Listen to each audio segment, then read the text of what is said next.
Matematik SPM Bab 2 Matrix. Let's go! Jadi cari matrik songsang untuk matrik C ni, iaitu 3, 2, negatif 1, 2. Macam mana nak buat? Okey, adik-adik ambil highlighter.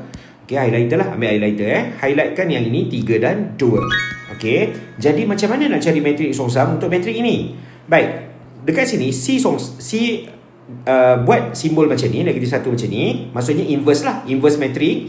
So 1 per, tengok yang adik highlight tadi apa? 3 dan 2, betul? So 3 darabkan dengan 2, tolak. Yang adik tak highlight apa? 2 dan negatif 1. Okey, lepas tu adik-adik buat dekat sini, yang adik highlight tadi apa? 3 dan 2, tukar tempat, iaitu 2 dan 3. Yang tak highlight apa? Negatif 1 dan 2 kan? Tukar tanda. So 1 dan negatif 2. Baik, seterusnya C prime. Okey, kemaskan 1 per 6. Okey, tambah 2 dekat situ. Dekat sini 2, negatif 2, 1 dan 3. Baik, so dekat sini C prime kita akan jadi 1 per 8, 2, negatif 2, 1, 3.